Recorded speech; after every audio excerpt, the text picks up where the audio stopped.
requested by council to give PED an update on small-scale residential infill, Okay. which is some zoning changes that we passed about a little bit over a year ago. And so we have this report that we're bringing to them on November 12th, and we thought we'd just come and talk to you about the not findings, it's kind of a little update. Do we have that in our? I don't think It wasn't sent out, but I can put it up on the screen. Yeah. Okay. Yeah. Okay, and I can just talk you through it. And then we'll add it to the website. Okay, so, since it's been about a little bit over a year, we're tracking about 130 new lots that have taken advantage of the small-scale infill changes. So that means either the new lots have narrower lot widths, or they're smaller lots themselves, smaller areas. And, we have a map that sort of shows the dispersion through the city. So a couple things we've noted for other possible considerations. We have sort of considerations to encourage further small-scale residential infill, considerations to improve infrastructure. Sometimes where we're hearing that some people are worried about we don't have enough sidewalks, or we have unopened right-of-ways that we need to deal with. So we have some thoughts on that, and then considerations for improving urban design. So let me just talk these through. There's no point in you read up there. I can just sort of explain. One is marketing. We've made a one-page flyer. Actually, if you can hit that web page if you want, and it takes you to a flyer that we've tried to get out to the public a little bit, but really a lot of people don't know what our new zoning requirements are for residential districts, or how they've changed. So we could do a better job of thinking how to get this information out, whether that's through, more greater web presence, or through some kind of a campaign. That's something we can talk about. Maybe we talked about whether we should have another, like a developers forum, or to get input from developers, to really get input for what's working, what isn't, what we need to continue to hammer on.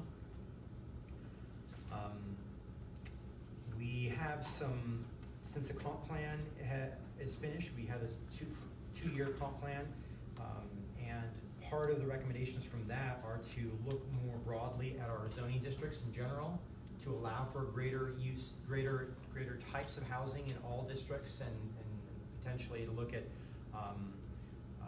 simplifying all the zoning categories. We have many zoning districts, probably too many, and we can simplify a lot. Off-street parking is something we've talked about even before we pass these standards. So, should we change those standards? There's a lot of literature that states that if you really want affordable housing, you shouldn't require parking because you're bringing up the cost of housing. Let the market decide. That would be kind of a far way for us to go, but we could take steps to move in a direction that's more, I think, based in a rational, more reasonable rationale, like linking a reduction to off-street parking based on your proximity to transit stops. That's something that we talked about even with AHAC 2 years ago. There are a couple of landscape standards that we have that are called tree save and open space that really work counter to efficient land use. Tree save, for example, actually is a standard that doesn't really save trees. What it does is it requires larger developments to set aside 30% of the parcel area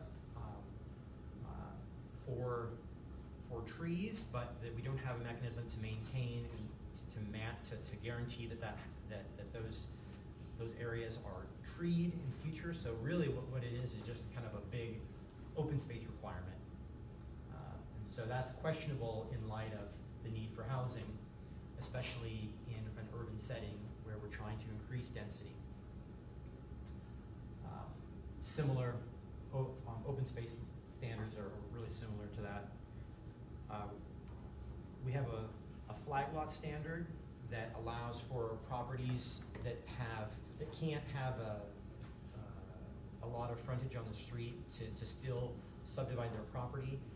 We could update our policy and have a more flexible standard that other cities have.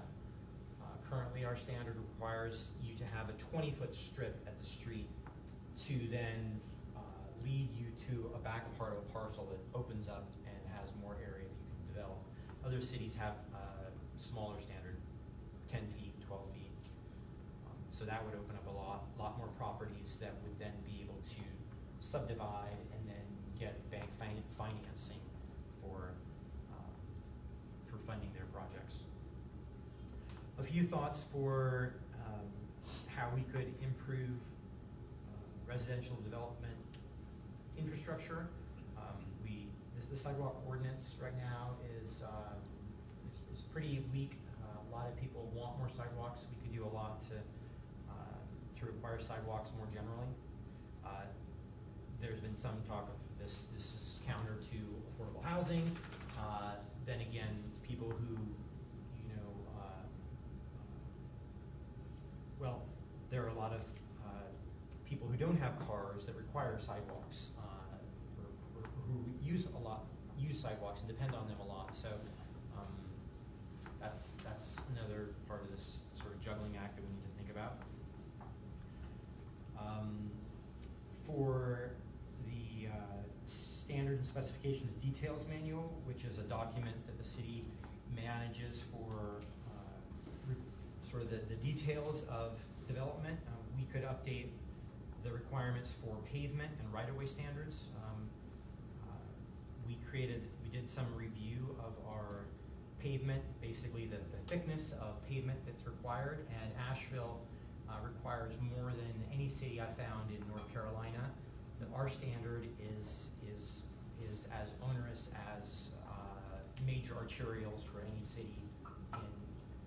If you build a small street in Asheville that will have 5 or 10 homes on it, you have to build a street that's as strong as what other cities build for major arterials. Do you know when that was enacted, or what the purpose of that was? Freezing or something, or Basically, as I understand it, the people who were involved wanted a standard that was as strong as possible in order to reduce long-term maintenance liability. Okay. So it's definitely a very, it's They're robust. 8 inches of ABC gravel, 5 inches of base asphalt binder, and then 2 inches of surface asphalt. About 2 to 3 years ago, is that when the standards changed? Well, they did change 2 or 3 years ago, but they were, they didn't get, did they get stronger at that point? It's been the past, yeah, I think it's been the past 3 years, I think, is when it's not that, it had to do with some staffing changes, but it wasn't that long ago. Okay. It was 3, it wasn't, Yeah. I don't think it was more than 4. Right, but even back then, we didn't have a standard that Yeah. other cities have for low impact streets that's much less expensive and not as beefy. So these are some things that we can look at, and they all sort of help if we can reduce them a little bit. I think we need to assess how much this is bringing down the cost of development versus long-term liability for the city, and that's something we have to review. It's definitely something that, it might not be on the, in your packet, like the developer meeting summaries, but that's definitely something that developers have brought up when it comes to the roads, like the stringent standards and the cost. So, Yeah, it's good to see all these things being talked about. right. And some cities for small development have a standard that's half that requires half as much material. So really, our cost is twice as much for a street. So it sounds like we just have one standard, right? We do. Regardless of the road type. Exactly. Okay. There's two, it's tiered a little bit. But it's But there's room for. even the low, there's for like more- a low impact than a I got you. regular road, but there's different tiers, but they're still both stringent. Well, even as the far low as impact the, is. the right-of-way varies, Mhm. but the thickness of the pavement doesn't have a lot of flexibility. There's two, Right? I think there's two different levels, but they're still both rather strict. They're rather onerous. Yeah. And other cities have standards for major arterials, Yeah. then Which for would make sense. residential Right. streets, and even for low-impact streets that see under a certain threshold of vehicles per day. Right, yeah. We don't have a clear policy for how to open unopened right-of-ways, and we have approximately more than 50 miles of unopened right-of-ways in the city. So we have actually a map that I meant to put together for this. But there's a lot that I think as the city moves and continues to move in the direction of more infill, we're going to have to figure out how to help open these up, especially where there are connections with other streets to improve connectivity within neighborhoods, and to figure out some sort of a cost sharing, because it's in the city's benefit to be able to open these up so that we can develop more, have more housing, more walkability, improve the tax base. That's a Yep, yep. huge issue. That's a huge issue, you know, I see that come up, because that's, the right of way I find in infill projects, that's coming up in so many, and a lot of it comes to that, the way that old plots were made, the width of the right of ways don't match up to current standards. So something was created with a 15 or 20 foot right of way, but the minimum allowed now is 32. So it's, what do? That's kind of it gets to, there's not a clear policy of what to do, like, well, this plat is a 20 foot right of way, which is on it, but you need 32, and it's like, well, there's no, it's not a grandfathered issue. Are there any easy to understand areas that you can point out that this exists in for somebody like me? Well, it's a can of worms. We could have a whole meeting on this, and there are multiple departments. We're talking about sort of the zoning part of it, and the development review. Then there's the fire standards. So we need to maybe That map, look at this as map would be interesting Yeah. to see that. there's just a bunch of squiggles on. I like so. City. I did mapping for a long time. And then we had three considerations to improve urban design. One is potentially to develop recommended site layouts for these more narrow lots. One thing we see a lot on 40-foot lots is just an 18-foot driveway right in the front, and then somebody puts like a pad for the building right in front. And I guess can we develop some standards or suggestions to recommend different layouts to try to put the parking to the side, or to change the lot layouts to make it improved for the streetscape. I know from development standpoint, it's cost effective to try to just put the driveway right in front, and that's why we're seeing that. It's not great for urban design and streetscape and walkability, but that's something we've been talking about. Other cities have developed ADU guides to make it, this is sort of marketing, but also trying to make it easier to break down barriers for anybody interested in doing an ADU. Do you mind clicking on that link there to see what, this is a cute little document that was put together for LA, and you can just click on the image on the, right there, yeah. So it kind of has a table of contents and introduction on what ADUs are. Click again, and then it gives like examples of types of ADUs, and it's like a little simple checkbox. Do I qualify? Could I make this work? Click again. Again, just more visuals, both conceptually diagrammatic and examples of those types of structures, maybe from our city or elsewhere, to show that there are different design types. You can do traditional, you can do modern. Next up, backyard garage attached to the garage,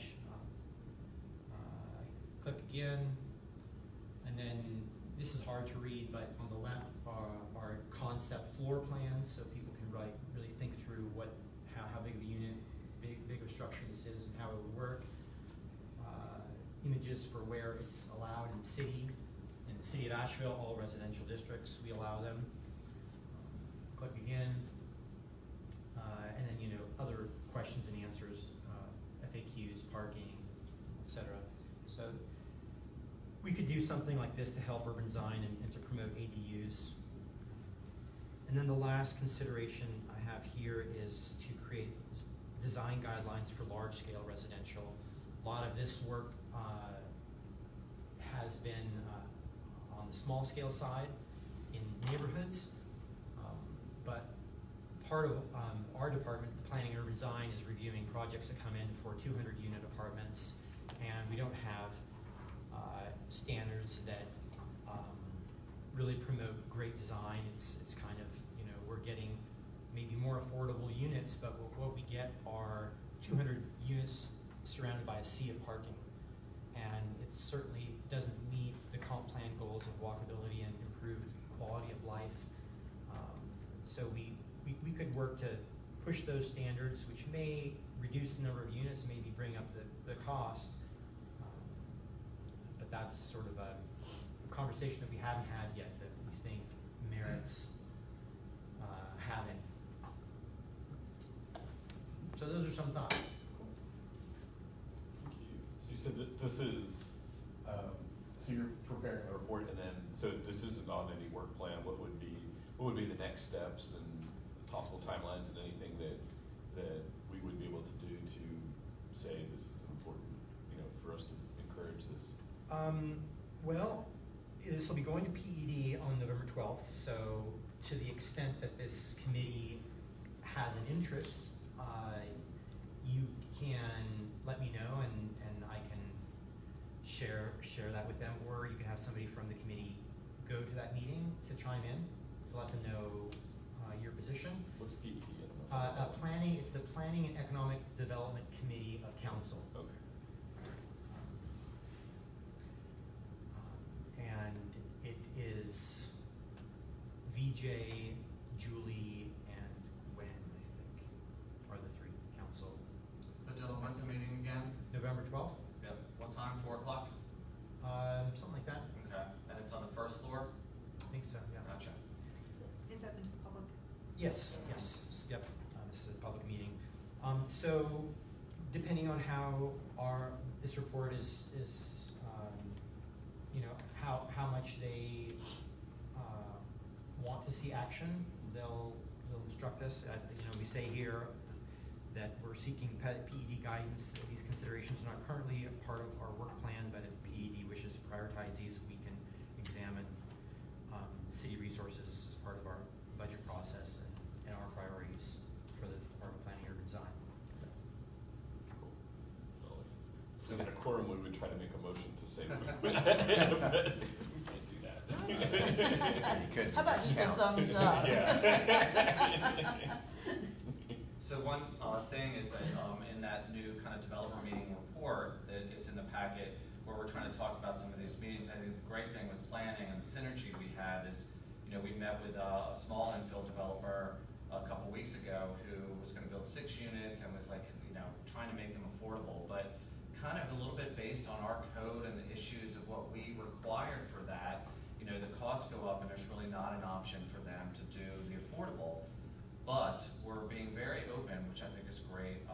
Joel Osgood was representing the developer there, and I said, Joel, if you see, hiccups in our code or all of that stuff, please give us that feedback. Instead of somebody walking away and saying, it's hard to work with them, blah blah blah. It's great. So he sent some great feedback, and then I sent it over to Padilla and Todd. That maybe some of that will get incorporated here, but having those discussions, the same thing with Chris Day yesterday in a meeting with some challenges. He probably knows Video better than anybody, and he is going to be sending us something as well. So we're trying to have those conversations, and even like Padilla said about the 200 units, and then what does that look like? But if there's changes that cause cost increases, is that going to challenge our affordability? And trying to find that nice cohesion so we can kind of have the best of both worlds. But I love the fact that planning's been so great about this feedback that we're encouraging from the developers. So I'll try to continue updating that in those developer meetings if that's helpful. I had one question on the 130 new lots. Can we connect for how many actually from those lots, how many building permits were pulled from those? We can, I have it, and I don't recall. I Be think curious only, statistic. there are very few that have permits. Okay. It would be interesting to just, like. Well, I'm gonna have to excuse myself to go to another meeting. Yeah. But it was a pleasure to meet everybody, and I intend on participating as much as I can. Thank you. Take care. Michael, thanks so much. Thank you. I think I enjoyed it. Is there anything that we're missing or that we should bring up, especially from your experience? It's on the right-of-ways I think the right-of-ways are big issues that are coming up that I hear more and more and more because of the standards, they're not, the old plats platted with 20-foot right-of-ways just don't match up with current standards. The whole policy for opening up right-of-ways it's open to interpretation. There's no real standards for how to open up a right-of-way. So it's kind of, I think that would really help out a lot, because I've been hearing that more and more from project engineers who are working on developments. I certainly like, the flag, I mentioned the specifics of this will come out later, but flag lots are, an interesting tool that are coming up with, the use of the flagpole, counts in your lot, in your lot size, and then also your setbacks. Your street setbacks still begin where your flagpole is, so it makes these lots kind of weird. So if a street has a 15-foot setback, and then you have your flagpole, your 15-foot setback starts back behind in the 50 backyard. feet back, maybe. Yeah, 15. So you basically got 30 feet of depth in front in the flagpole. That makes it really weird. Other thing I've observed with the 40-foot lots is that for the parking, 40-foot lot, and then you've got 6-foot setbacks on either side. So really, your total available build width is 28 feet, and then a driveway or parking is not allowed to be in a setback. It is, now it's allowed in the side or rear setback. Parking is, or just the driveway? Parking Really? in residential districts. Okay. We changed that as part of these updates. Okay. And, parking is only allowed in the front setback as part of the driveway. Yeah. But on the side and rear, Yeah. you can park in the setback. Okay. So just, there's narrow lots. So one thing that, because I don't think it is allowed in code, one thing that I think would be helpful is if, I think we talked last time about almost like a zero lot line, almost like a duplex. Like, so if you have two lots side by side, you can actually have a structure with a zero setback on either side.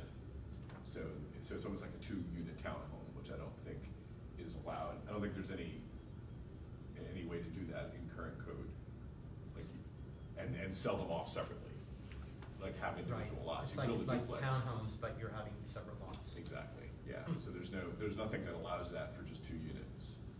I think that was something that was discussed during, it was part of the last round. I think it didn't make it through, but that would make developing on these narrow lots, because 40 foot's a pretty narrow lot. Right. And if you could have basically a zero setback for a zero lot line is what I think at least. Yeah. That could offer some help. But no, I think it's a great discussion, and I think, looking at those statistics, like you said, how many lots were created, and actually how many were actually built on. I think only one has been completed. Wow. That'll be interesting, like survey, reaching out to those 130 who did it, like why?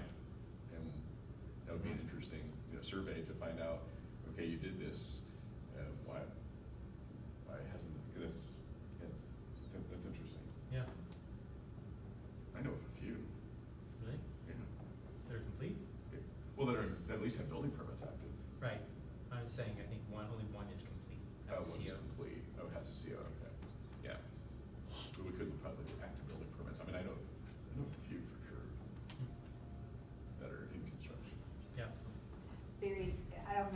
people have gone up Fairview Road, but Chris Eller has Mhm. built all that, he's calling it a micro Mhm. neighborhood next to a church, and literally the houses are, I mean, you can reach out the windows and touch the Yeah. other house, other individual houses Yeah. on Fairview. So he's got 5 that are like, there's an older home, and then there's Yeah. 2 over here, and there's 2 over here, and there's 1 in the back, but I mean, they look a little strange, because they're Yeah. practically on the street. Yeah, and there's a couple of like secret things in the code, in the building code that I think Chris and I use that are not that kind. There's ways to circumvent zoning code in a way, the PUDs, that pretty much, there's ways you can rewrite things that using state standards that override some city standards. It's interesting, but it's, there's a few little tricks like that. But I think that's a PUD, that might be a planned Mhm. unit development. It looks a little strange when you have, this is in the neighborhood of Oakley, and it's just like it looks very different suddenly in the middle of a whole different type of neighborhood that's been there for 40 years or something, Yeah. So it's. Is that in the city or is that Yes. the county? Yeah, it's It in is the in the city, city, yeah. okay. But any of that feedback, Barry, Yeah. if you wanna, write any of that up, Sure. again, planning has been great. Margie, I know with your folks, anybody out there, developers who've kind of said the difficulty of working, with the infill lot, or the Incremental Development Alliance, little seminar that we sponsored, we got decent, turnout from that. I think like 80 to 90 people came to that. Mhm. And promoting some of this discussion, I think I've had 2, incremental developers come in to talk to us. One again, with affordable, couldn't really work anything, but we have another one that Badilla and I talked to last week. But any of that feedback is helpful if we're trying to push this infill development about what works in our code, what doesn't. We're very receptive to that, so feel free to send that to me at any time, and I'll forward it to planning if you have great things to say too. That's always nice, so we'd love to see that too. Cool, great. Yeah, and then the ADU thing, the whole talk about ADUs, it's a great tool. It's always the financing mechanism is always what comes in, is that there's no, that's what's so great, an ADU is a great tool, but there's no way to get a loan for it unless you have the equity in your house, so you can't, so it makes it really difficult. It makes, even though it can be a great tool, it's really hard to get financing for. That would be, an interesting bank discussion, like how, to make sure as we move things through that we're, and I know we're doing this a lot more now, is that we're including in the discussion the people who are further down the chain of this, so make sure we're creating policy and tools that actually connect to building code review and Mhm. to finding available financing. Definitely. I will add Vadilla's report to the materials, so it'll be on the website, and also the handout as well that we flipped over to allude to. Do you want me to put that other one, the last one, which was like that booklet from UCLA, or? There It's on are- it's on the there are report, so links- you can links use the to links on the refer to it. report. Cool, Okay, thank you. thanks, Vidilla. Yeah. Got bumped up. My texting's not shaking up anymore, people. Text Randall, like, are you coming? So Barry, I don't, whatever, I mean, we could let's go run over through- some of the updates Yeah, and let's see run if there's any through- questions. I guess let's run through. But I might Yeah, the big thing we had on our agenda that we're trying to really move through is this discussion we've started on the down payment assistance. And I don't, that's a really big, there's a lot of stuff happening, and I would agree. There's not much, we can get an update on it, but there's not much sense other than if we want, this could be a good opportunity to share with the public, and since we've got more time to actually get some public feedback on that. So if we want to run through our updates, Yeah. and then let's talk about down payment, and instead of us talking about it, let's hear what Which you I love guys say. that, so that's great, Barry. Yeah. So I guess on the updates, does anyone have, so now we're doing with AHAC, we're doing a summary report on some updates. So are there any questions on any of those projects? Cedar Hill, 360 Hilliard, Oak Hill, bond funds, high impact sites, ABCLT, which has a board meeting today, our development pipeline, developer meeting summary, which is fun, Federal Home Loan Bank Community Heroes Grant, and then I added opportunity zones just because the regulations dropped, so that are out for public comment, which if you're on our community development list, I sent out a summary of that and how to make a public comment to that, which we'd love people to do. I had a few questions. Yes. The charrette that was for Cedar Hill, what is that looking like, and when will there be anything that's available for Yeah, people so to see? we're waiting for the final report. So with the Cedar Hill, 16 acres over at G-Review on Pisgah Road, the charrette process went really well, and we think we got a great design out of that. It's not a full master plan, but it's a really good guideline that we think kind of touches on a lot of our affordable housing needs that have come up about that community. So a final report should be out soon. I don't have a date, but then, you know, the classic RFQ, RFP hopefully will follow soon after that. Jeff's kind of holding court on that, so we are waiting for that report and then the next steps. But we're excited. I think the master planning process came up with about 235 units on that site. Is there any, where's the summary of that? We're waiting for that, Just waiting, yeah. just waiting for that final report, which I would imagine would come sometime soon. But some really good synergy in the room for that, so I like that. Was it, you know, it was kind of was it leaning towards like would it be multi-developers as part of it, or is it leaning more towards a single? It depends. You know, I think, you know, it's funny, with the down payment assistance policy and calling around to, you know, find best examples, it's like, you know, doing my research, I'm finding like, oh, they put an RFQ out for 21 acres, and talking to a couple other cities, sometimes you can find a master developer who wants to be a part of all of it. Other times it could be separated out. I feel like the plan is designed for both ways, but we'll see when we get the final report. But there's definitely like a multifamily aspect of it, you know, like 12 units and 6 plexes.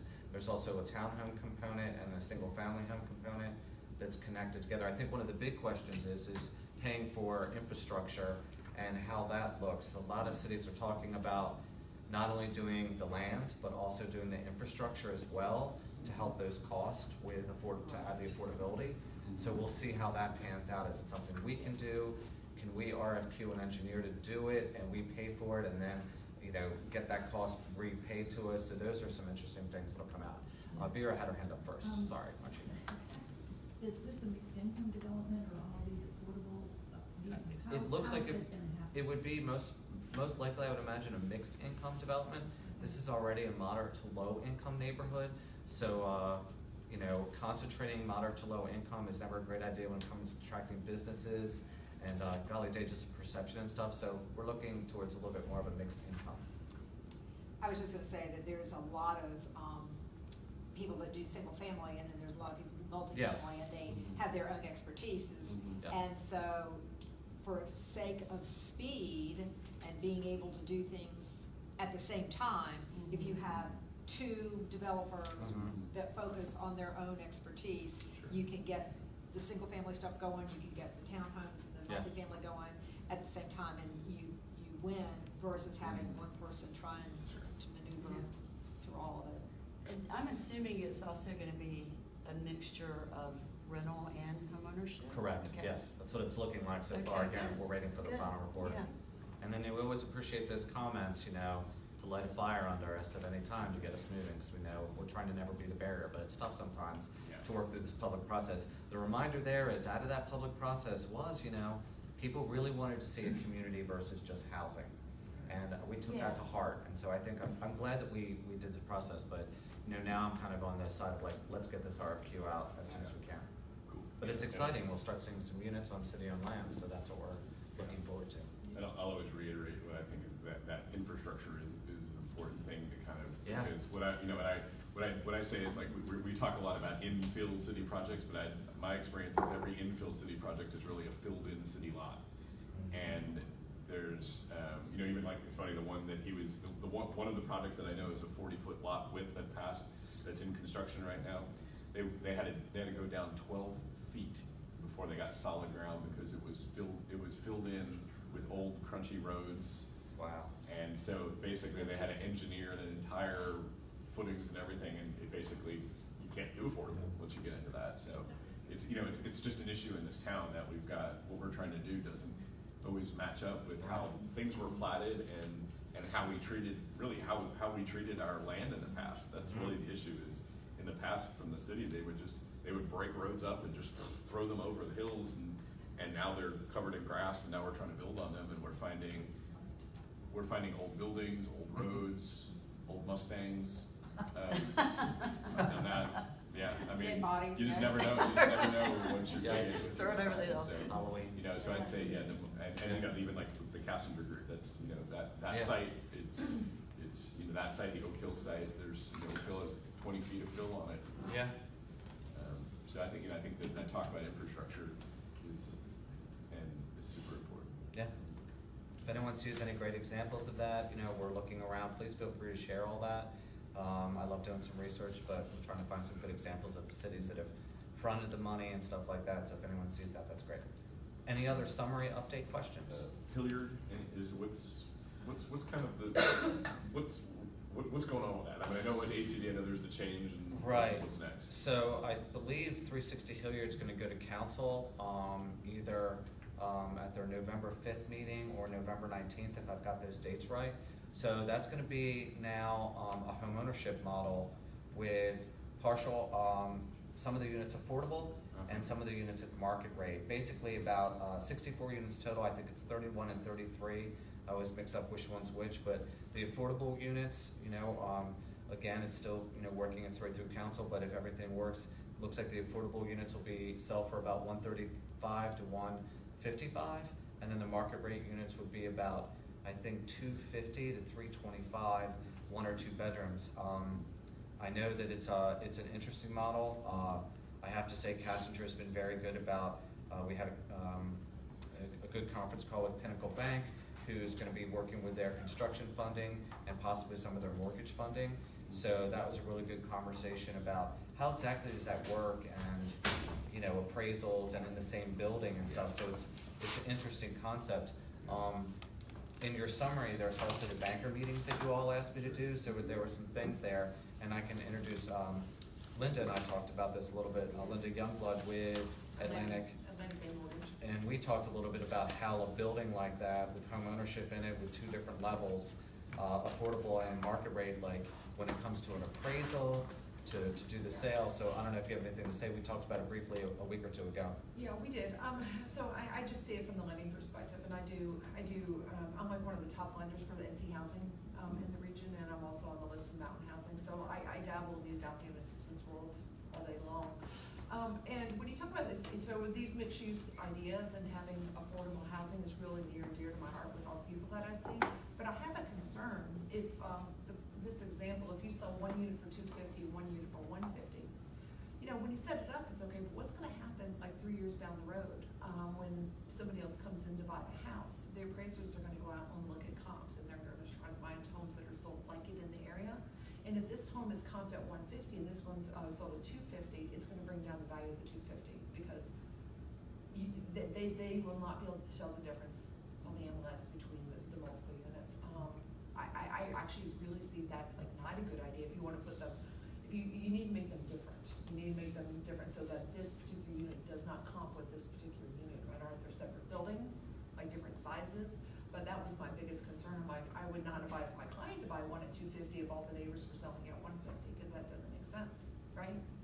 From a homeowner's perspective and buyer. And I think part of the things, like I always joke with Barry, like the affordable, it's like the Affordable Housing Advisory Committee. So I always like it's the Affordable Homework Advisory Committee because the great homework you give us to do, which is always a lot of stuff, but it's fascinating because in the world of affordable housing, when we're talking developers and incentives and buyers and all of those things we're trying to meld into one, it's the banking side that it's really important. If the numbers don't work for the buyer, if the numbers don't work for the developer, if the numbers don't work for the banker, you're not going to get a deal, which is why it was really great to meet with those bankers and stuff and to hear some of these thoughts that, not that we want to hear another challenge to affordable housing, but we want to get in front of it to understand it so that we can come up with that deal. So I don't know if anyone has any thoughts on what Linda said.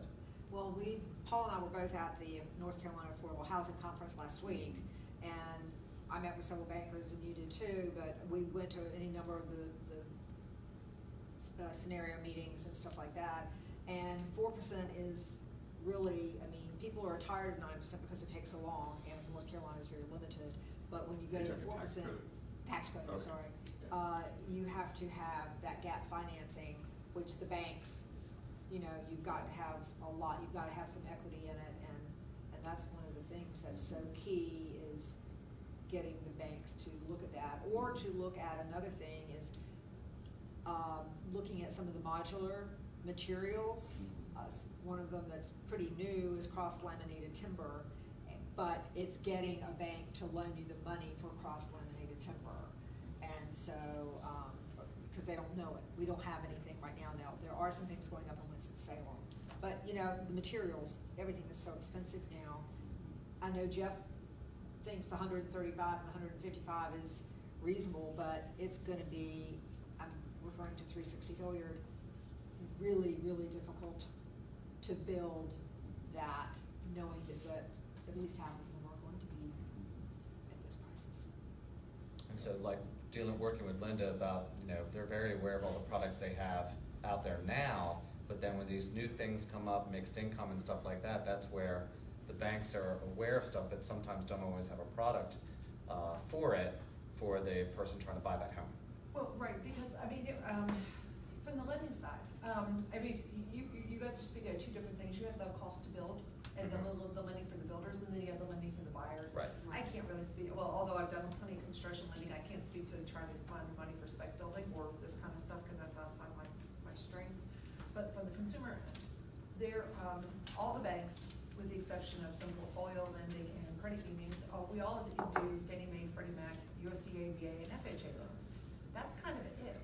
And what we don't look at the, what we need, or what I see that our community needs, is I can do 97% financing for conventional loans, I can do 96.5% for FHA loans. So what I need is for people to qualify based on the loan programs that already exist today, because these programs are not changing and they're not gonna go anywhere. There is gap financing for them already, but some of them are good fits and some of them are not good fits for consumers. And that's where I kind of specialize with them.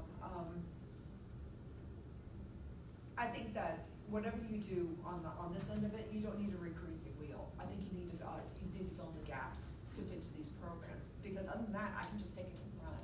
Because honestly, I tell you because before I was a mortgage banker, I was a credit counselor with Jonathan at On Track.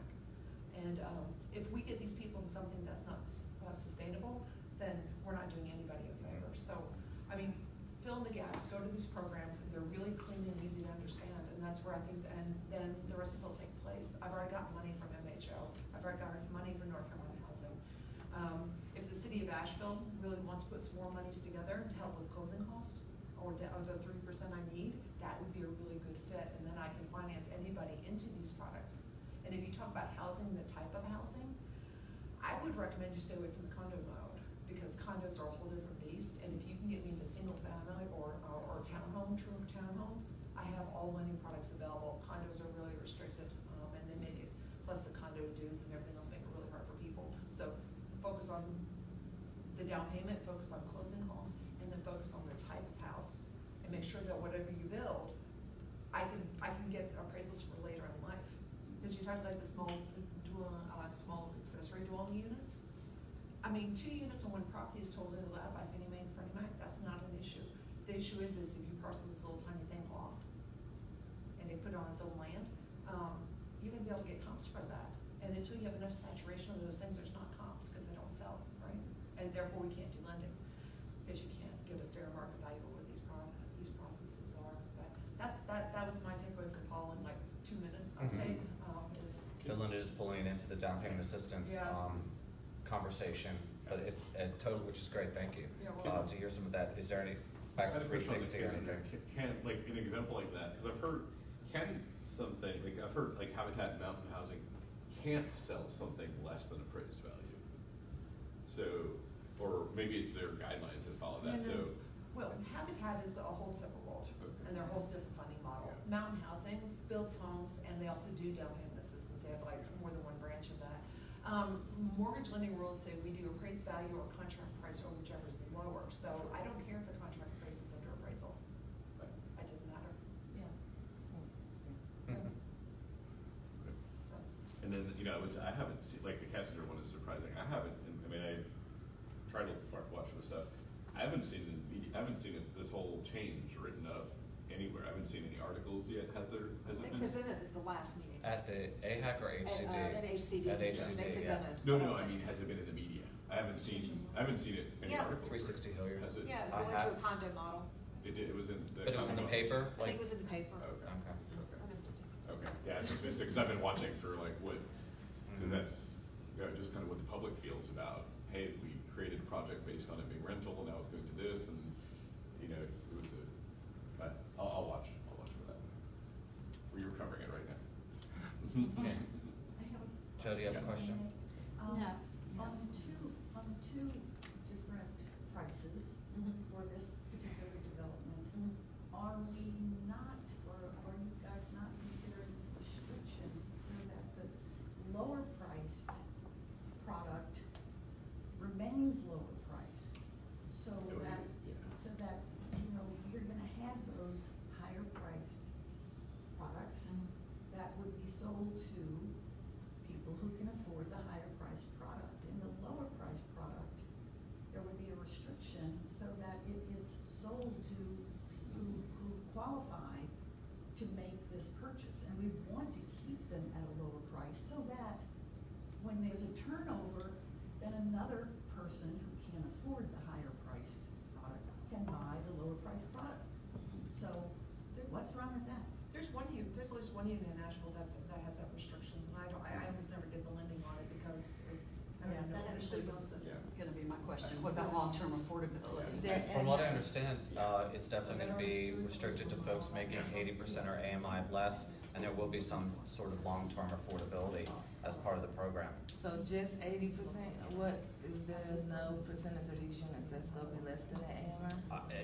I don't know the full thing that's with Jeff's wheelhouse, but we can definitely look at that and get that answer to you. I think that they're looking to do it for, you know, kind of our general guidelines with our funding under 80% AMI. So if a 60% person has enough down payment or something like that of AMI, I'm sure if the numbers could work, they could do it as well, but anybody under 80%. But she just spoke to the difficulty with financing condominiums and that, so wouldn't that marginalize out, set a target segment of our community that we're trying to reach with these housing developments? Because I think about the lower incomes, like that you know, that will always be my focal point because that's where we had the biggest issue. So if condominiums are at regular AMI, 80% or above AMI, regularly priced or appraised prices are hard to finance because of some restrictions or more difficult than a single unit or a townhome, then you see what I'm saying? Yeah. Like, what is? No. I mean, I'll let you. Let me just tell you in a nutshell what the problem is with condos, if that'll Okay. help. In order for lenders to do financing at a condo, the condominium association itself has to apply for and maintain an FHA and a VA certification. And USDA, where USDA won't be an issue. But conventional loans, we can do up to 97% financing, but they require a full condo review. There's only like 4 places in Asheville that are FHA approved because they don't maintain them. There's only like 3 in all of Henderson County. So FHA lending loans are difficult because somebody's not doing the homework of the association. So when I say, and I don't see that ever changing because it's been that way forever. So I say conventional lending is easier for clients. But I can take your down payment assistance. In fact, I could take your down payment assistance and go conventional all day long on a condo because it's the best method. So if I get down payment assistance, that's fine. I can use that to get myself into a better loan program for my clients. That's cheaper. So, I mean, my concern is I don't want one building with a 300 unit and a $150 unit. I don't know what that's going to do to the long-term cost of those units. I'm sorry, I was just go gonna ahead. ask a clarifying question about that. So if there were restrictions on the less expensive units in that building, when the appraisers are looking at comps, do they know that, or does that not even enter into it? Like, could that be the thing that makes those units different? Because you were saying the units need to be different. As far as I know, there's only like one, I mean, I could be wrong, there's only one unit in Asheville that's actually done that way, and the units come up and they have to be sold. And I think that they're just comping, right now condos are all comping about, I mean, we can get other condos at 110, 115, like Alpendorn. I mean, they exist out there, they just make adjustments. But I don't know that the appraisers see that, they look at the MLS and they look at they'll do some title work. But it depends on if they see your, well, they don't do title work, the attorneys do. They pull the MLS, they put the contract, if it's restricted, they're gonna have to value it against other restricted properties, and we don't have a lot of them, and those, they have to have sold in the last 6 months too. It's not like it's not like one didn't sell 2 years ago. To get a fair market value, they have to find comps that are like within the same geographic region, so they can't pick one from South Asheville and apply it to the Beaverview area, right? Yeah. And you can't do, so these are the rules that everybody struggles against, so that's why I was saying, like, they do exist, but I don't know how you get comps for them later. 'Cause Vera, they're so do you few. have something to say? Well, I'm wondering if we're overcomplicating this. I don't know, I don't know. I just think that unless,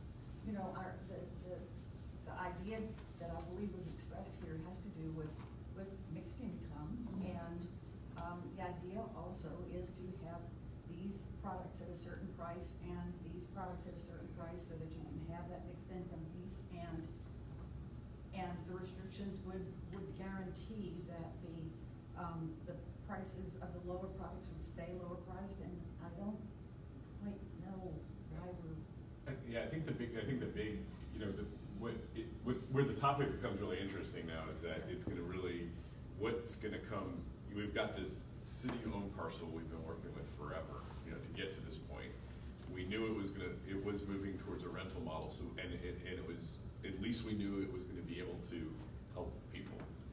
And now with moving, the question is, okay, if it's moving to this condo model where basically most of the units are 1-bedroom units at a certain price point, and they all have to be purchased, is that really helping? And that's really the big fundamental question, right? Forget about the details and prices and stuff. It's really is like, is this enough? Is that getting enough benefit out of this? How much has been put into that project? That's really the big question. Is that going to help enough people with really there's only, I think, only 3 2-bedroom. It's almost all 1-bedroom units, and then a few 2-bedroom units that are affordable. 12, I think. Yeah. But I don't know how many anyway, are but that's affordable. really the big question. And then for is because that to me that's a big scope change to in the middle of a project, but it also brings up the realities of like it's really hard to do this, and you've got that parcel, even though it's a city-owned parcel, it's got the engineering on that and what it's needed to make this is phenomenal. So it's really, some of it just comes down to the realities, like this is really hard. Well, was that the main thing, the cost of the engineering that switched it from being a rental option to a homeownership? Yes, Yeah. increasing costs, and then, working through the, one of the HUD, loan programs was just difficult in pricing, move them over to the home ownership model. Yeah. To follow Barry's point, I think the interesting thing is, Vera, all you're saying is true. Absolutely not, it's just, but great, love that model, sounds cool, but we have to get the reality of, is a bank gonna be there? Not only on the construction side of it, which is where Pinnacle Bank is involved in, they asked a ton of questions about understanding it, but then on the flip side, we're gonna put this product on the market. Are the folks gonna be able to get the loan to get into the condos? So that's why it's interesting to hear these banker points. Yeah, and what I would say to that is that we really do have to hear from more lenders. I mean, not I think that there are lenders out there that might be interested in this. We've got First Tennessee Bank who's talking about an affordable mortgage and stuff that they're trying to do. I think that we have to talk to more lenders before we make a decision about, yeah, we're gonna do it this way, or no, we're not gonna do it. Well, I think that it's gonna go through to council and stuff, and I've got about 5 or 6 banks in my wheelhouse right now that are all saying similar things of just like condo loans can be difficult to begin with, even for market rate. And so that's always a thing there. And then, working through finding the right tenant at the AMI level, and then working through their credit processes. But in general, the condo worry and the different things, but that's what they're all telling me, that it's like they want to do affordable, but not everything falls into a simple wheelhouse. If we had 100 homes out there for $175,000, we could, knock those out. Single family homes, that traditional model, but affordable rarely comes in that simple model. One of the things they said, I'm speaking about the Cassinger Group at the meeting, last of the HCG meeting, was that, they wanted to know why there weren't more 2-bedroom, 2-bath, whatever condos.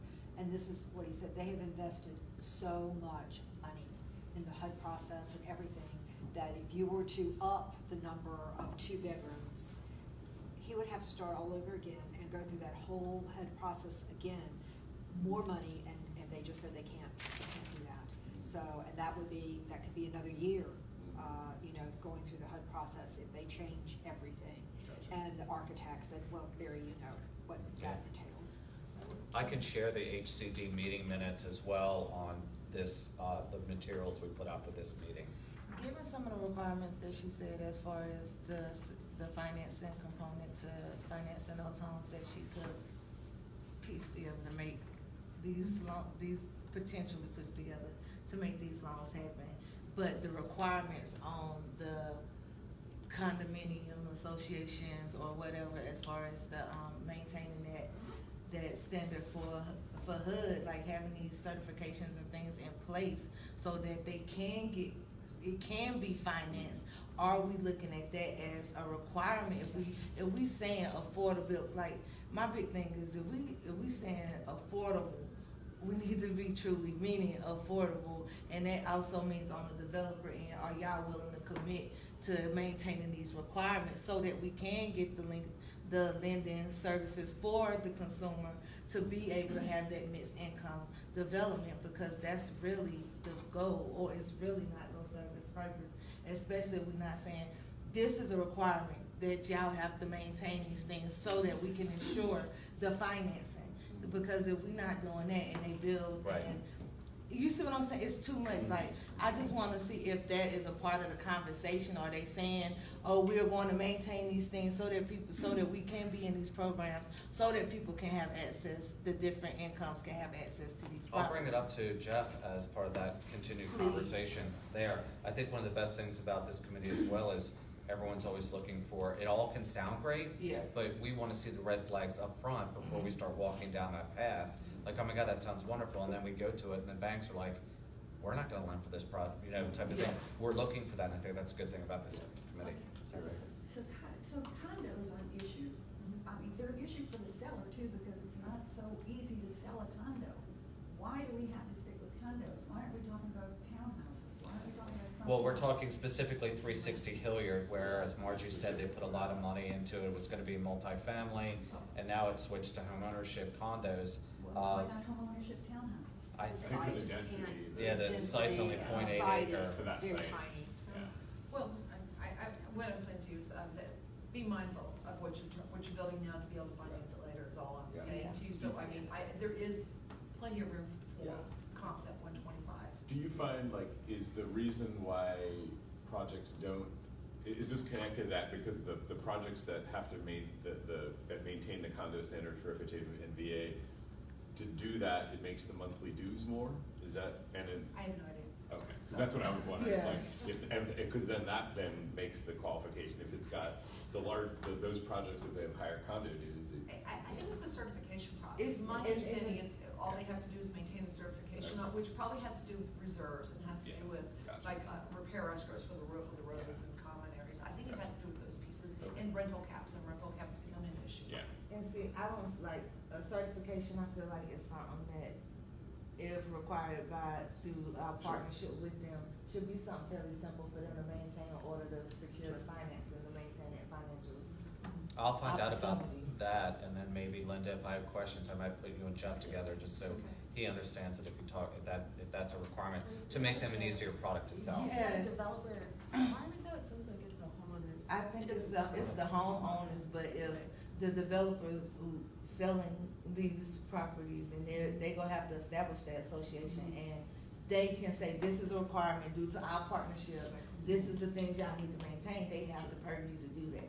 So that's why I'm saying, when we talking to these developers, especially for this project, Just if like we, get it off on the right. yeah, to say, y'all have to maintain that standard. Right into the beginning. Right from the get-go, so it's not something we backtracking because we see the issue that we kind of perceive now, That's right. down the road. So there's no models like this in North Carolina, like no do this financing Oh, no. long-term? Oh, no, there's. With mixed. I mean, I do condo lending all over everywhere. No, I mean a building, what I the think she comps means a in building like themselves, this where you have two prices like that in one building and you, Well, I would assume that some condos, like on the top floor, are already priced differently than the ones on the bottom floor. Do you know what I'm saying? But is there- Use and stuff. the affordability gap or restrictions, or, I haven't seen any myself. Some, I think some I've said seen- like in Portland. I've visited some projects in Portland, but they're not condos, they're townhouses. And what they do is yeah, because there'll be one townhouse that'll be 400,000, another one that'll be 200,000. But they're a little smaller, they're middle units, they have comping reasons, they might be 2 bedrooms instead of 3, so they have comping reasons for how to do that. Or if you. But then some of them also just have gap financing, so the prices aren't, like, instead of it saying this is 130, this is 250, the 130 really sells for 170, but there's a $40,000 phantom financing, phantom thing that just stays on it. I think they had planned to have these condos be all the same. Yeah, I think so. And so you've got somebody paying $250, Yeah. and somebody are paying $130, but they're Yeah. exactly So I the guess we'll same. see. This one is going, so this one really, it's been a Are big change. expansions and stuff. It's moving. So my thought is this, if you're gonna build the same thing, and they're gonna be basically identical, then you just bridge the difference with down payment assistance. So it's not a matter of what it's selling for, but what the amount that they're mortgaging, because that's really what impacts the person. Well, and also, and also long-term affordability. Yeah, that is the long-term affordability is That's definitely the a standard. Yeah. That's great.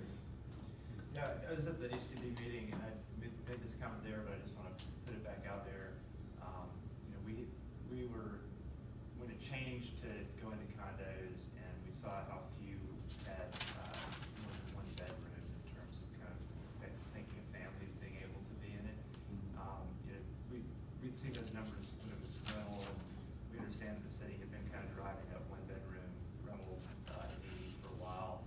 But, I think going forward, it's worth more conversations about, what are, how are we meeting families' needs, or, thinking of units that can support families, not just single bedrooms. But then also, when it went to condo, my question was also like, we've got the market research showing that we need a rental of one bedroom, but are we really in high demand for purchasing condos that are only one bedroom?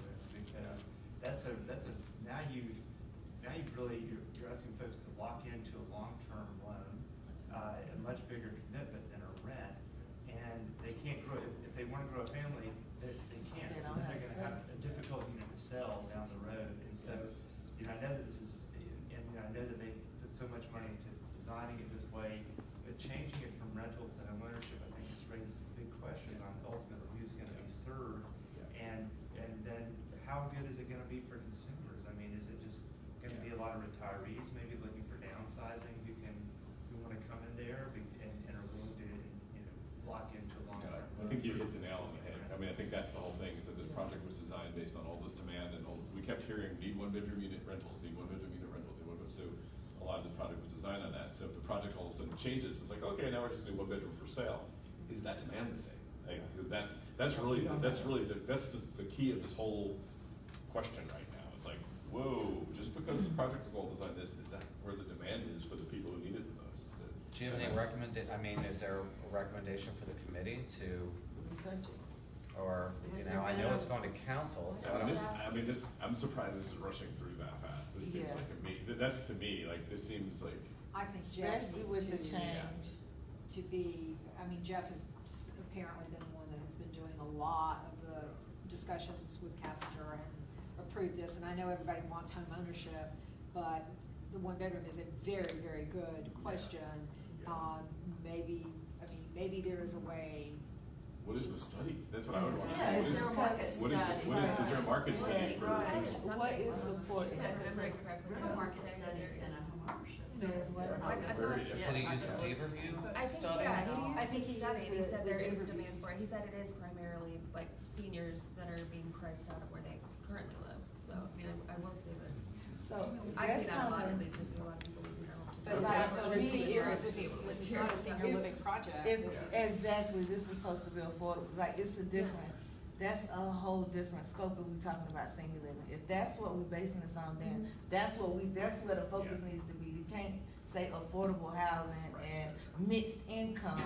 You see what I'm saying when you talking about, seniors that's mostly on fixed incomes, retired, you know what I mean, that's downsizing or being priced out of their units, and then offer the opportunity to own, like, my grandma just moved, but she didn't want no one, she wanted a 2-bedroom, so when her grandkids came to stay, she had some space, like, I really would like to see what support and documentation they got to support that this is absolutely a need That's here. what I think was. Give me, yes, Was the please, study is like. And I don't know what he was. before it go to city council, cause that's, But I mean, You guys might know better than me to have that conversation before it goes to council, how does yes, that we happen? need to. I mean, I don't know, I mean, this kind of is moving through pretty fast. I mean, Really yeah, I mean, fast. really, it's up to us to go to council and say that. And the I scope mean, change. that's really, cause when sometimes, it's funny, like in this, some projects move really slow, and then some all of a sudden they're like, they move through really fast and don't get a lot of attention, and the way to slow them down, and we've done this before, the way to slow them down is at planning and zoning and council. And you say this stuff there because sometimes things are political, so some things move through, so sometimes we have a lot of power as citizens to. Is it on the that's next what I would city say council best. agenda? I think it's on either the 5th or the 19th, I think, Is that outside of, I know you said we can go to city council, we can always do that, but is there any way that we can, because it has given us the scope change of this project, it would be good that we have Yeah. time to really get the information, know that this is going to be something that's, We could, so, one of our issues is we don't have a quorum right now, so we can't. oh, Yeah, we didn't have enough people show up. So if we did, yeah, and we didn't know until this morning what was going on, like, I got all this. But if we had it, we can actually, so it can be noted that we can't make it official, but we could make a motion to say, we really recommend and wanna see a study on the need for 1-bedroom for sale units before this gets approved, but it can Right. be noted in some kind of committee report. and I'll that- talk to Jeff, I would imagine it's the 19th because Jeff's gone next week. So Yeah. if that's the case, and I've got the dates right at the 5th and 19th, then it would be the 19th. And I'll speak to him as well. Yeah. On the flip side, thinking from the developer's aspect of it, Well, I know they're wanting, if I remember correctly from the meeting, they're wanting to get moving. oh, 'cause they're absolutely wanting they to wanna get get this moving moving quickly as- because it's been, well, Right, first of oh, all, it's yeah, been. I mean, I guess the question, I guess invested that, I and mean, all like, that. was there And any? it's Just to was there- see their and like, I get that, but at the same time, we're trying to meet a huge need in our community. Yeah. And as developers of our community, I feel like it should be some consideration given to the need for market research to know that we are making the right decisions and how we're moving forward, not just for us, but for them. Because if people don't purchase the units because they can't sell the units, it's a loss too.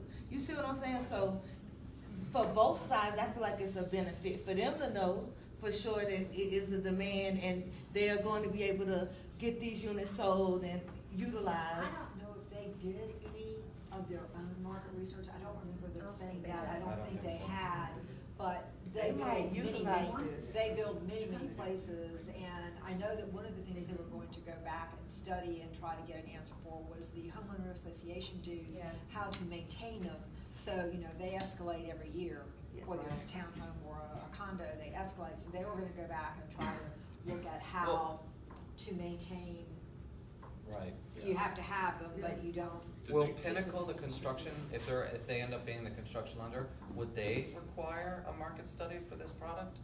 I would think they would. I mean, they would wouldn't have had to do an appraisal on it to know, Yeah, but it they- also could be balancing in the, They want to they would see look at market the study. average price of all I the think units they rather would. than. Right, yeah, that's what But- they're doing, some And kind of average. Paul, price. can we get a more detailed breakdown of the units? Yeah, I'm gonna share As the, well, I'll like share how what many of those are the 1-bedrooms and the ACG. 2-bedrooms? Yeah, it's on the minutes. I'm gonna Okay. share the Okay. HCG minutes and put them on the materials, and Megan's doing awesome, and Brian too is helping out today. But what I And he's would also say is, getting that, this. since we can't make a motion though, that. Do you wanna at make the least- motion?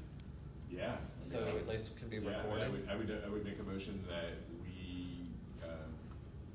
we think the move, the change of, let's see, change of scale of the project from rental to sale needs more market study support to determine that the one-bedroom units for sale, that there's actually a demand for affordable housing of the one-bedroom units for sale. Brian, does that sound reasonable? Okay. And I think it needs more, Yeah. it needs more study. It's Yeah, like- it needs Yeah, more and study. I don't know, I mean, since we're not voting, do we need a second? I'll second it. Yeah. Yeah. So however that works, okay. Yeah. Yeah. All right. Yeah. That's a good conversation. Anything else on the, and it's never like Yeah. as easy as we think. Updates, anything else on updates?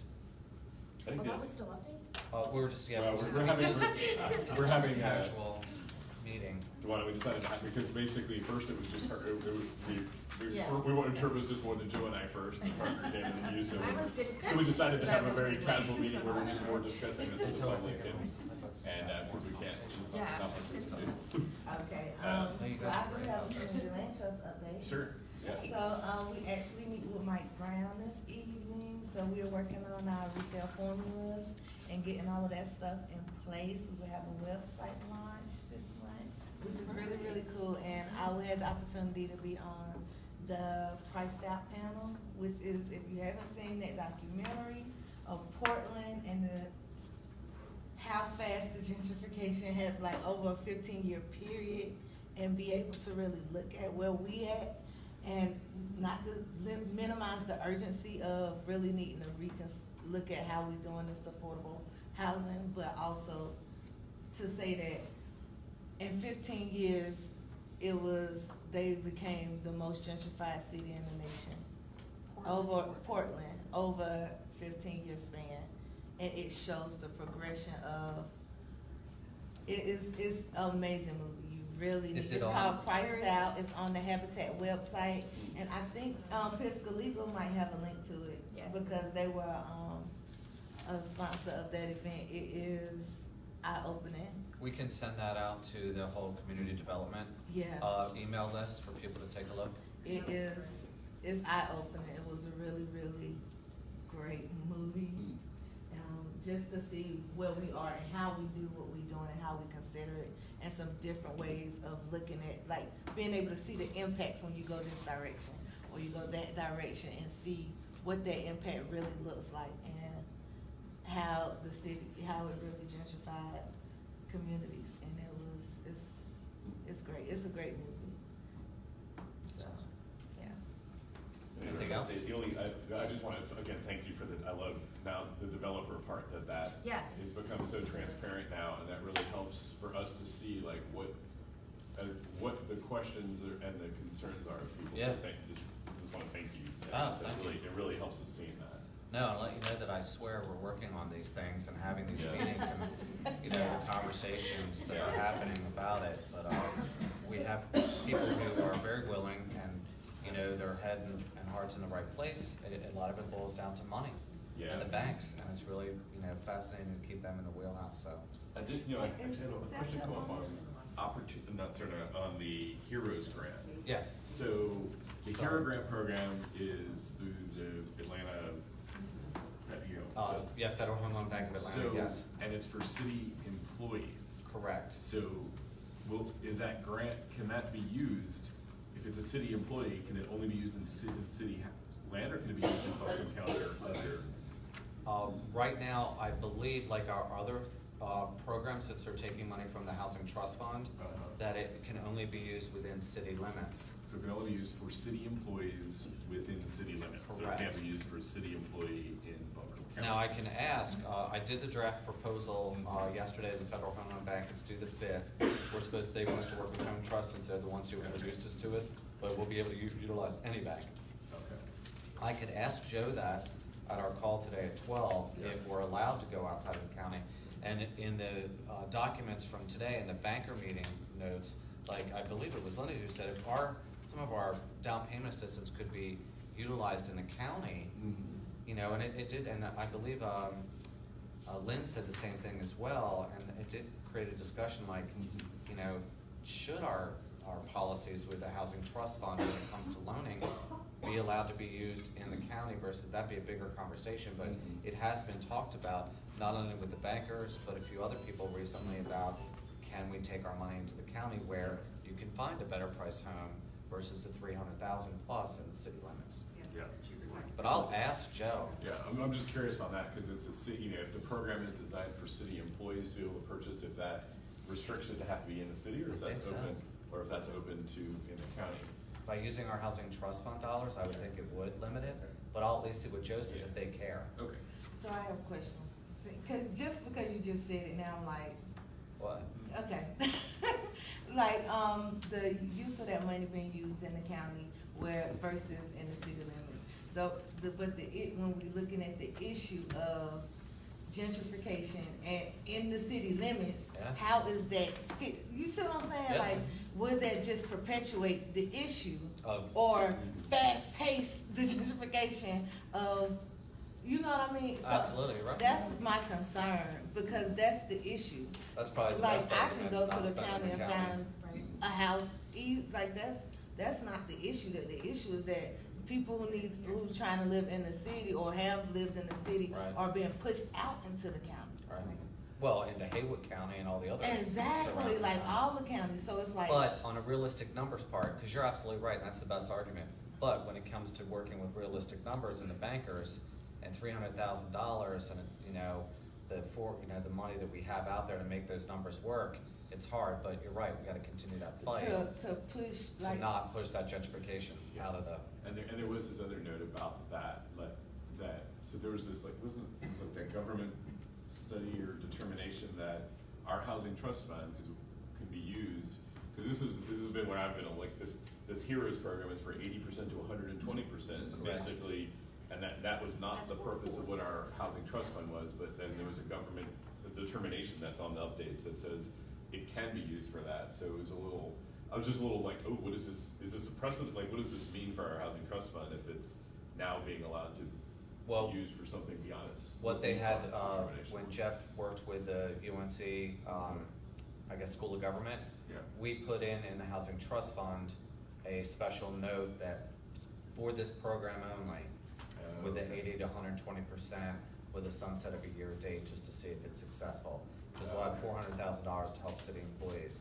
But the proposal will go through, Joe will let me know what he thinks of the proposal, and then if it's accepted, then it's back to, down payment assistance policy 2, which will be super fun, on how to do that with this program to work, but hopefully we can model some stuff.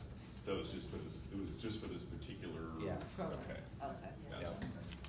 Can I make one just comment about this whole, so what I learned today is you have this model, it's rental, and you're looking, they're talking now to switch to a condo model, right? So something to consider, we're in housing cycles are normal. 5 years ago, condos were a really, really bad investment and nobody was buying. And that's why, when the market goes down, they're the first to go down and they're gonna be the last to recover. If you're talking about building these units, it's gonna take you 2 or 3 more years. I don't know that we're not gonna be in a downturn again for condos. Just something to consider. Yeah, and I think, I think this whole discussion is very valid, and I think looking at like Mountain Housing, like some of the projects that they've done downtown, those 1-bedroom condos, they did them as affordable, and most of the ones that I know are owned by, they're just downtown second homes for people, or I shouldn't say most, but a lot of them, once they turned, that's what they became. There wasn't the affordable standard, it was basically just a right of purchase, like our first right of refusal for purchase. But to just recognize the demand for who wants 1-bedroom units. So that's why I think it's valid to ask for a study. It's a good discussion. So I just heard you say there, it's not just a question of whether or not there's a demand to buy 1-bedroom condos, but where is that demand coming from? Yeah. There's a demand within who we're trying to serve. I just thought it was a good point. Yeah. Yeah, I heard seniors was softened when Jeff said it, but that's not who it is. Just to be clear. On the updates, Any more questions on the updates? Okay.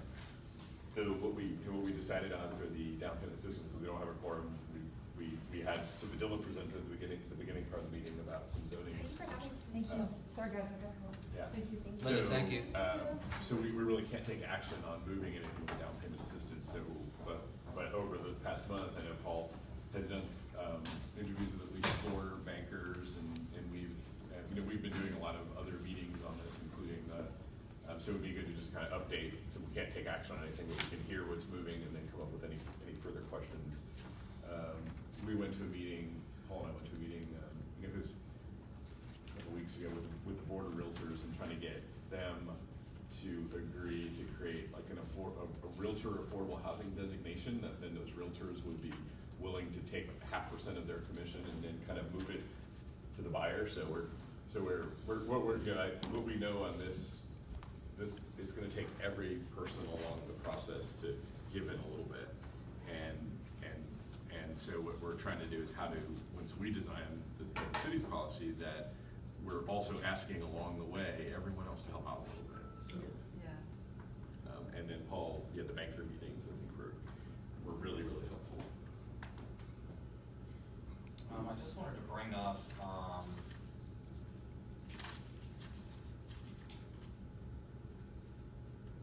something real quick here.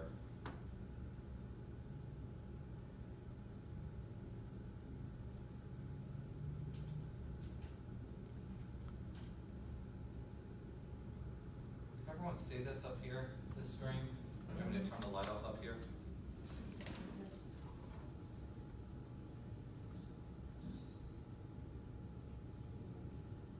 So Linda Younglove, who was just in the room, who's considered one of the top producing loan offers when working with NCHFA. So thanks for the people that recommended some people to talk to, because we're really talking to the right folks. When it comes to down payment assistance policy, I'll bring this up too.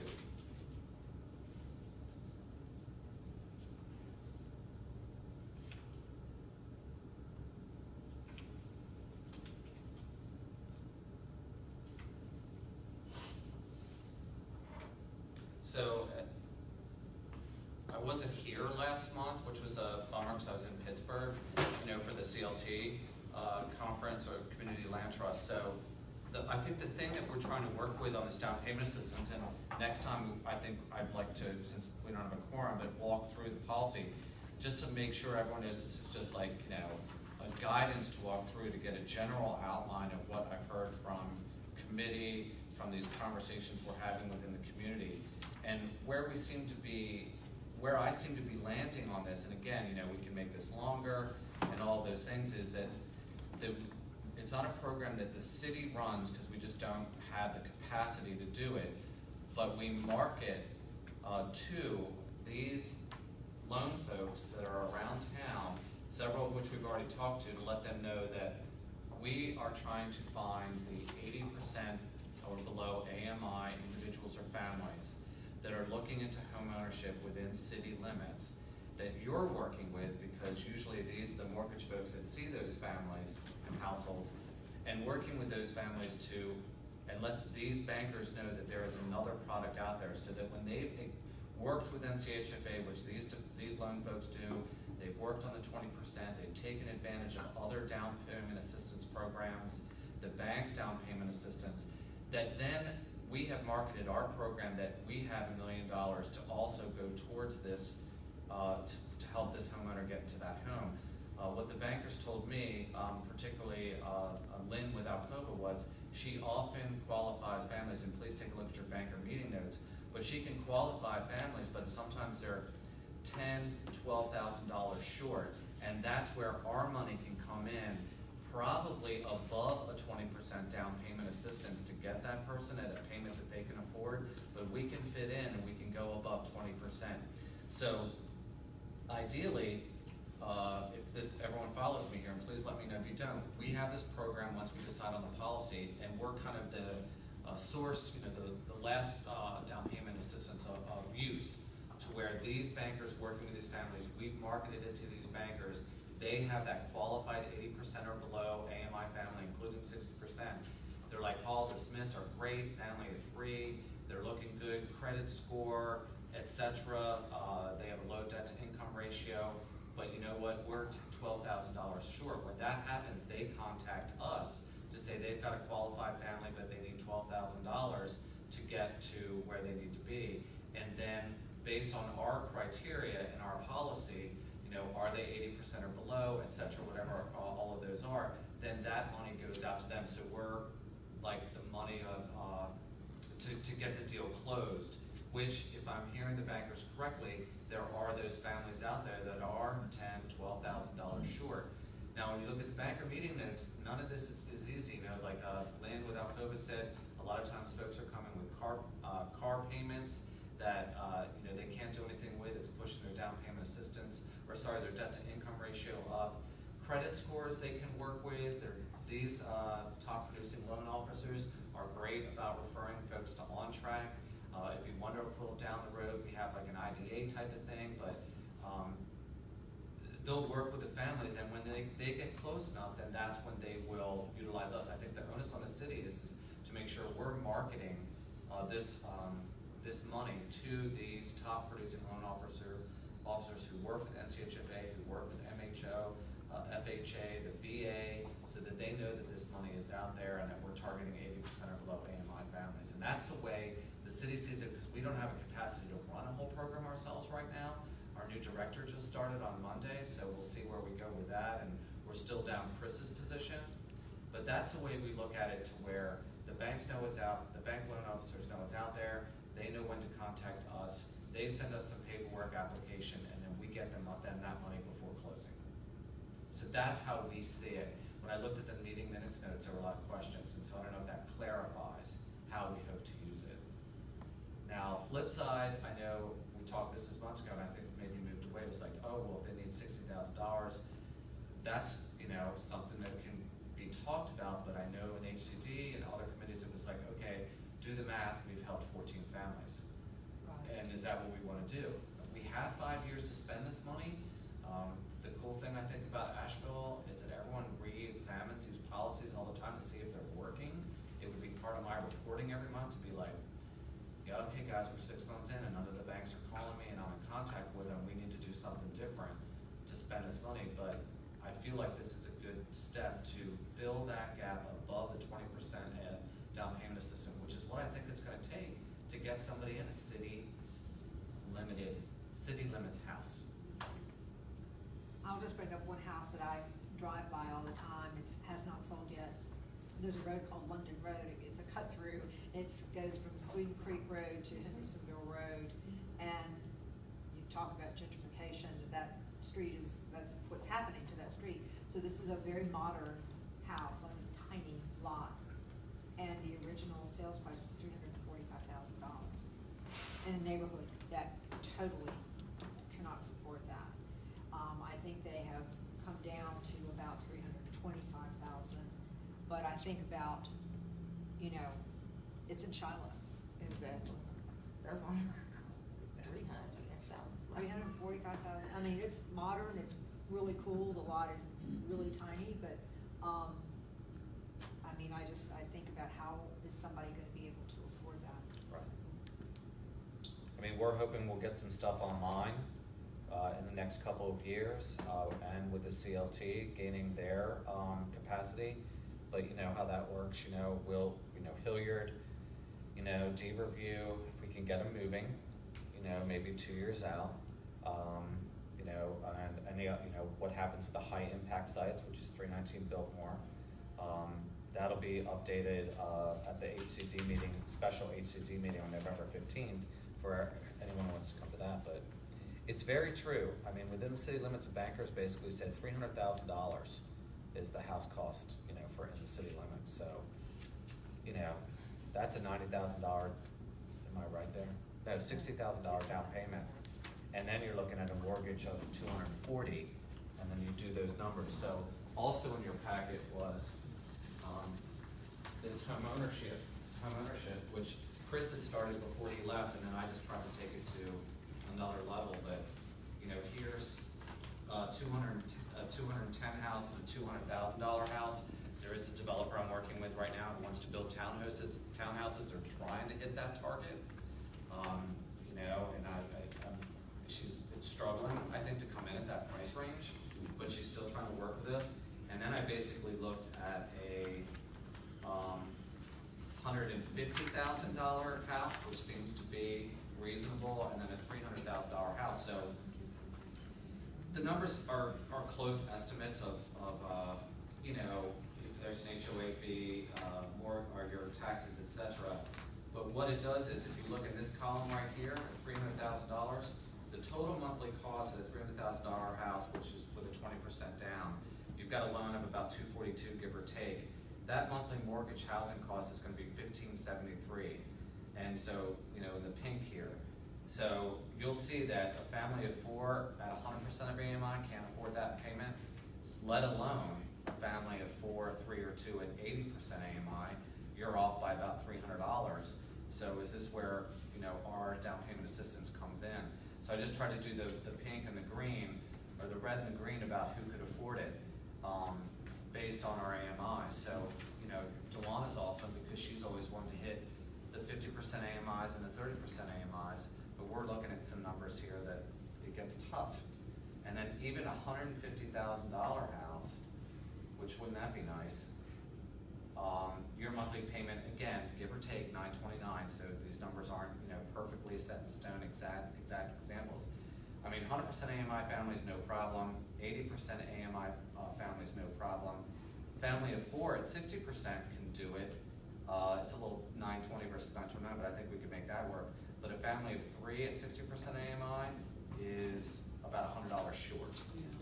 Where is this chart? I'm sorry. This is, it should be in your packet, but it's also going to be in the meeting materials. Yeah, it looked like this. Oh, somehow I didn't print that. Oh. I think it's towards the back. Oh, maybe I just. 4 pages. So I think part of what I understood correctly from last month, even though I wasn't here, is to do these banker meetings and then show these kind of figures of what's realistic.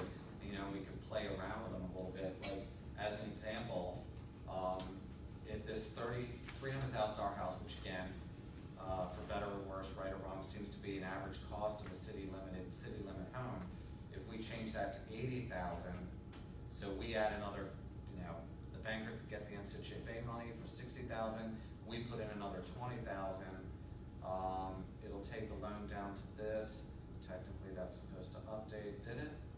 If it did, you see, principal and interest, etc. This is where your payment's going to be. Let's see if that's right. I don't think it was linked, it was playing with it. It's not linked. No, that was busted. Oh, That's that. Yeah. I'll play with that. But how will that affect the numbers? Let me see if I can copy something right here. No. Yeah, That is my bad. Yeah, I don't think it had a payment. I'm missing something there in that calculation. So if you guys want to talk, I can look at that real quick. No, it's Those are just some it was an things that- interesting, from reading the bank notes and from talking to Paul, one of the things that came up time and time again with the lenders is it's the car payment is what hurts a lot.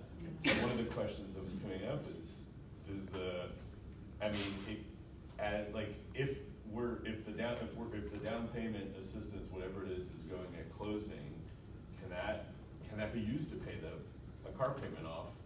I mean, is that, you know, I don't know if a bank allows it, but essentially it's weird, you know, that's one of the biggest hindrances. What is your, I mean, I see you shaking your head, Vera.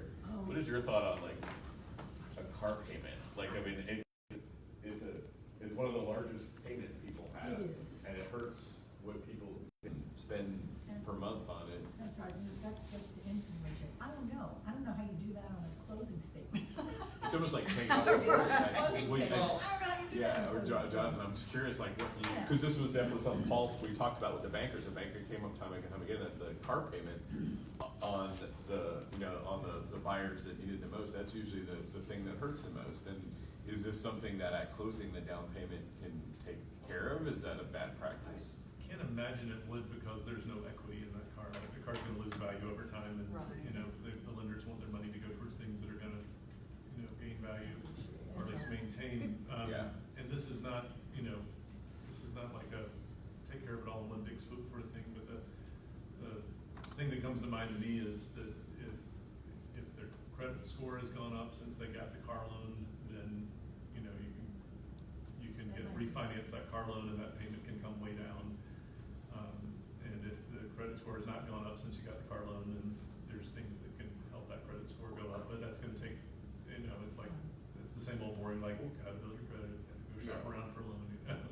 Or or could it, actually, I don't know, I'm just sort of trying to think like creative. If we're hearing that that's one of the biggest barriers, and we're saying we have a down payment assistance loan that we can use to help those who need it the most, and if that's a way to help them, what if it even rolls into the loan? Like, what if it paid off, because it's the payment, because think, like, let's say you have a $10,000 car loan, and when you're getting a $10,000 car loan, it's usually the worst terms, and it could be $300, $400 a month.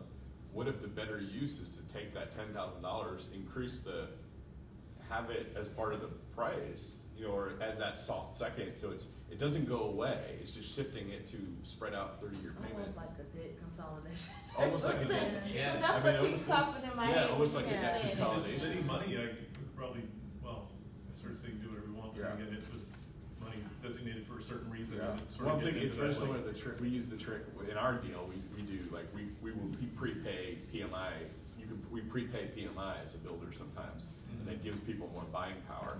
And if what we're hearing from the banks is the car loan is one of the biggest issues that hurts their monthly payment affordability, and we see how sensitive this is. I Is that did just something- update this, sorry, I think that's because I have to come up with a formula to do mortgage.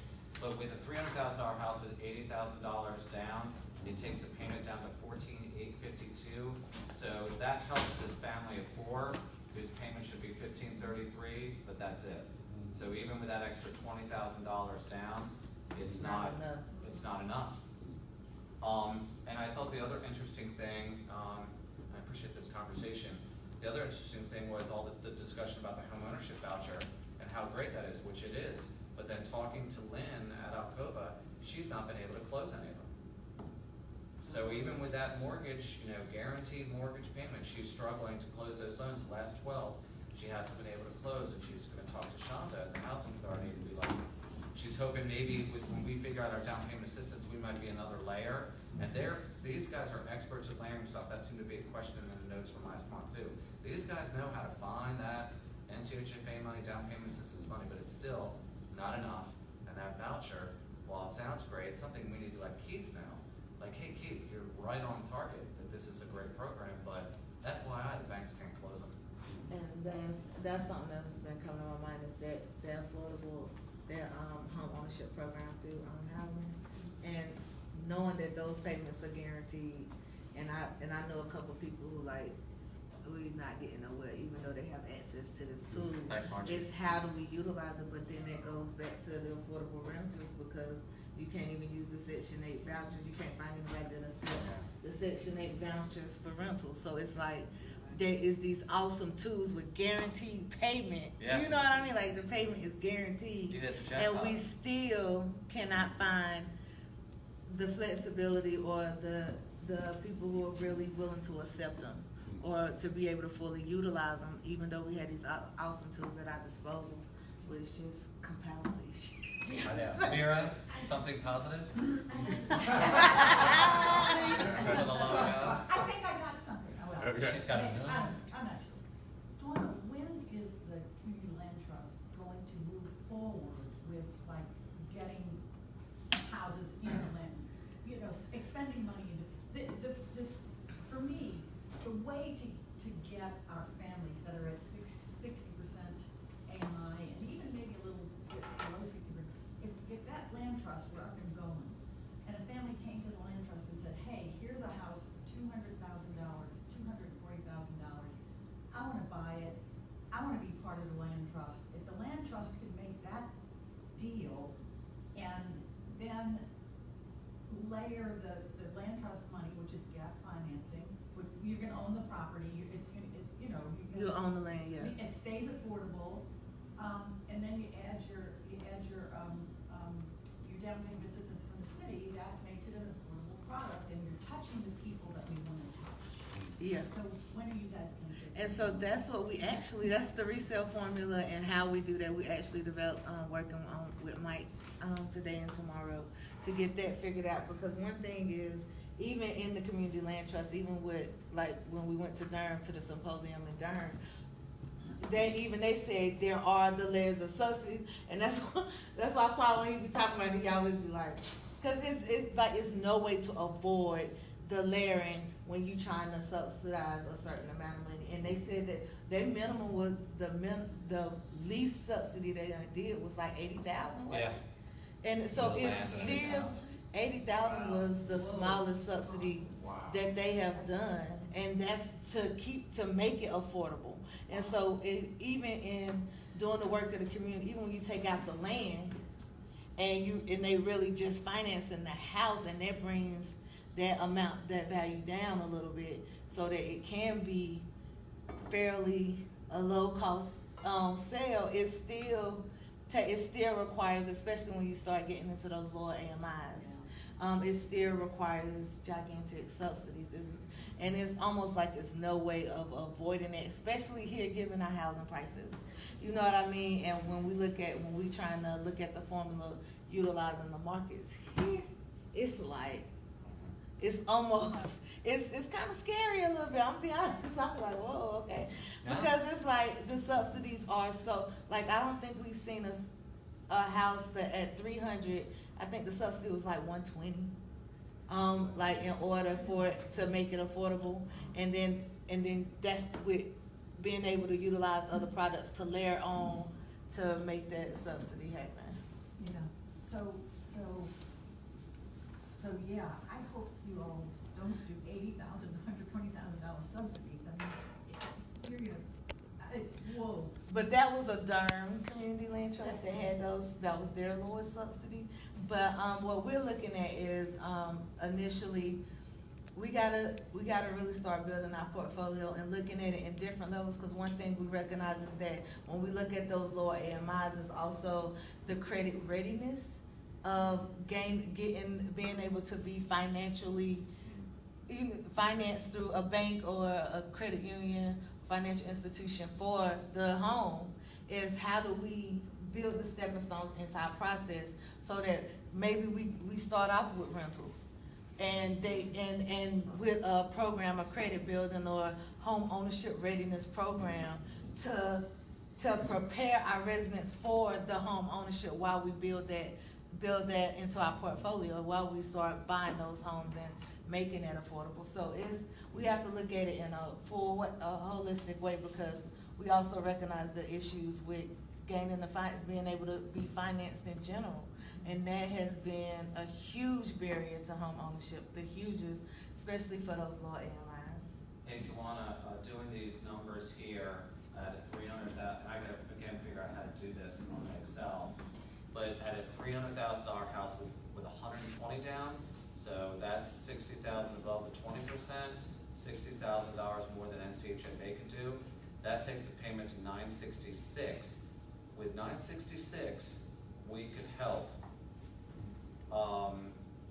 even a family of two at 80% AMI, because they can afford $981. We could do $966. So there's an example of 120. You know, we would be putting in $60,000, which is what got talked about. Yeah. Jonathan? You say they could afford it, what's the rule of thumb we're going by there, is that the 30% of? Yes. And I know some banks can maybe do 35, you know, but there's questions here, like right now, using NCHFA might bump up this 5% to like 5.25 or 5% or 5.5, so the yikes there. But your assumptions have like, assuming no credit card debt, no car payment. Yes, So it's like, yeah. so that's what really changes the whole thing. And then that's where thinking outside the box, like, do we, you know, pay off something? Do we pay for everybody's classes through OnTrack, so that they can work towards home ownership or something down the road and wait until the market calms down? But on the flip side, we have 5 years to spend this $1 million. So we gotta, And we've got to spend it, else we'll never get another chance of getting a housing bond. Which, by the way, Chris Natton, who left, you know, went to Austin, he sent me, they're doing a $250 million housing bond down in Austin. Yeah. But that's a lot of money. Yeah, you know, it just made me think, we did, one of our clients, we did something for that they couldn't qualify with their student debt, and it was paid off at closing, and that's what, and so they were able to, so, I mean, it had to do with wherever the down payment was coming from, so if the way, like, the city subsidy is coming in at as long as it's coming in at the closing table, and it can go in any column. It's just like probably- cash back at closing. Right, Yeah. right. But I think, we actually did, so basically that the bank was able to do all the assumptions based on that payment not being there to qualify them, saying, well, this has to get paid off at closing. So, I mean, it's just an interesting tool Yeah. that it almost is, it's almost like you said, like a debt consolidation, but taking that payment from a $300 or $500 a month payment to, in effect, a $30 a month payment. Right. And using the balance of that towards their purchase power. I know Jonathan and I are meeting this afternoon, so we'll have some good, and that's today, right? Yeah. Yeah. Good Yeah. conversation to see, but on the flip side of that, Barry, what's the public appetite for that?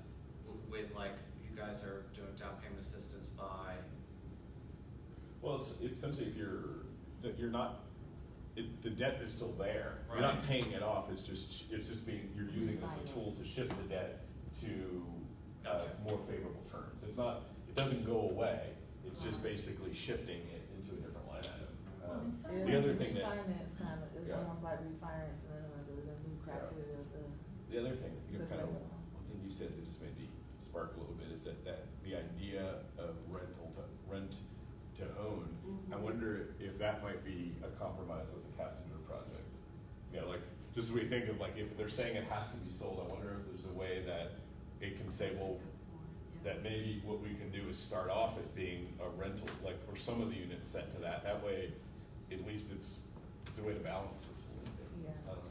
yeah, Would make it that much more complicated. Yeah, I those mean, are. if they're ready to move on, From and the if it perspective needs of to, it. yeah, yeah. well, it's 11:30, Barry. Yeah, Yeah. yeah.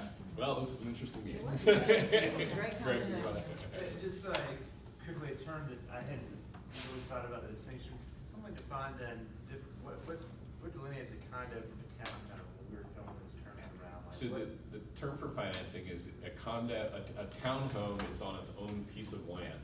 So it actually has the piece of land that the financing is Yes, going part. on. So if the townhome burnt down, that person still owns the land. In a condo, you don't own, all you own is the walls inside your unit. The exterior walls of the building are owned by the association, and the land below it's owned by the association.